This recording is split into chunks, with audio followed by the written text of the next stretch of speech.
Happy Paraphrase Friday. Carissa Danes with Easy Button Employee Relations here. And I just wanted to talk this week a little bit about job descriptions and physical requirements, because this is something that I see almost every time I go in and do a compliance audit at a client. I notice that when I'm having conversations with them and we're talking about job descriptions, there's a lot of job descriptions that are not up to date. There's a lot of positions that don't have job descriptions. And so, they're really kind of just writing down some of the duties and they're using that in the post, but the job description is actually not created. And then also physical requirements are not being captured. So I just wanted to talk a little bit about the importance of this and why you need to have these really outlined well. One, it's a great opportunity in the interview to be able to share what the duties of the job are, but also what the physical requirements are, so you can have that open conversation about whether the employee, my earring just fell off, did you see that? Whether the person that is applying actually is eligible or physically able, to do the job. And then you can, of course, talk about any accommodations that could potentially need to happen. Another thing is that it's important for people to know what the expectations are going to be of their job. Like, what are they going to be responsible for before they accept a position? So it's a great opportunity for you to have this open dialogue within the interview process to kind of figure out, where they're at, if it's something that they're interested in, and then also, are they physically going to be able to do the job? And I'm not talking about just like lifting, which is what I normally see.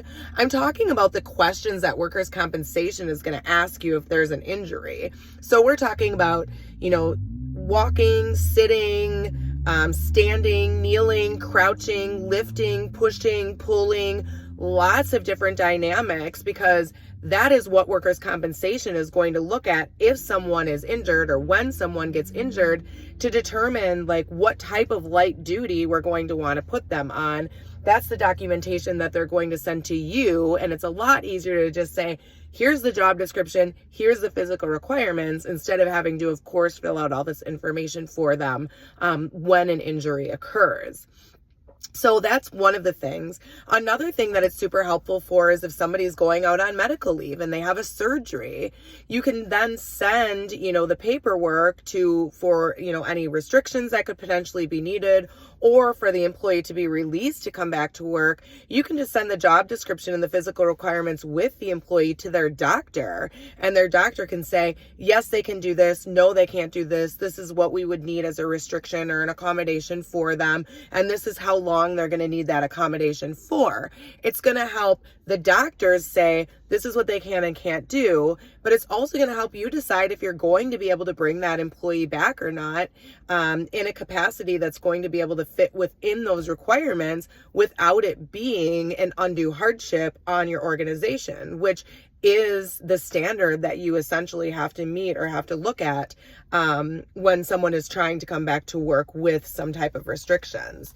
This is also a great thing for, if someone has a disability of some sort or becomes disabled during their employment, you can send that with the employee again to their doctor and have their doctor kind of help decide whether this is something that the employee is going to be able to do or not long term, because disabilities are typically something that you're going to have to accommodate for a long time.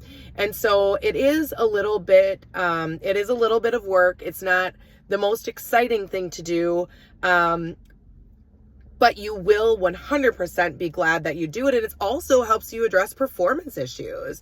I mean, if someone, let's say that, the job description clearly states that they have to clean the restrooms. It's part of their job, and they're not cleaning the restrooms. You're able to go back to that and say, this is the job description that you are hired on, and it clearly states in here that this is what you need to do. I need you to be doing your full job. Otherwise, this is something that we're going to have to address.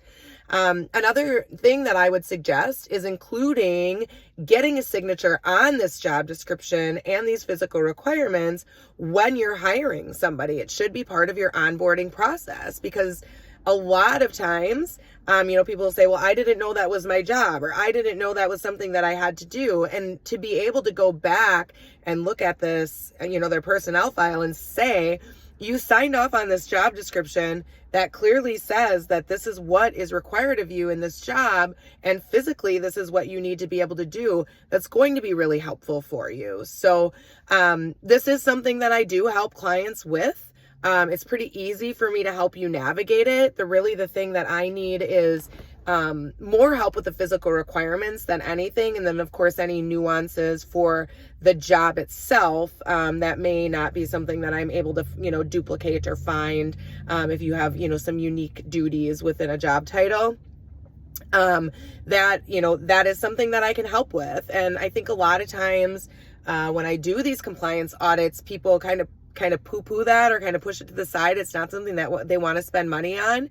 But it is something that you need, and something that needs to be very clear for everyone involved. It's not just for you, but also the employees, so they know what the expectations of the job are as well. So if you're interested in doing an audit with me, I would love to do that with you. I have made it automated, which is a little bit nicer. Not so much time working together and, taking big chunks out of your calendar. And so I do them for free as long as you use my services within 90 days. Otherwise, it is only at $1,500, which honestly, for the amount of information you get, is still a really great deal. And, if you want me to help you with your job descriptions, write job descriptions and physical requirements, I'm also happy to do that as well. It's also a great opportunity to look at your jobs and decide, are these actually exempt or non-exempt, which is something that I feel like I need to do yet another video on, because I keep seeing this over and over again as that being an issue. People not realizing that it's not just about the salary or the title, but about the actual duties of the job as well. So if you would like to reach out, I would love to talk to you. You can fill out the contact form on my website, which is www.easybuttoner.com. I also, just as a plug, offer a subscription for an hour of my time every month for only $139. It's a great way to bounce any HR things that you have going on off of me, or one of my consultants that are very knowledgeable in the employee relations realm. So have a great day. Thank you for listening to me ramble on, and make good choices out there.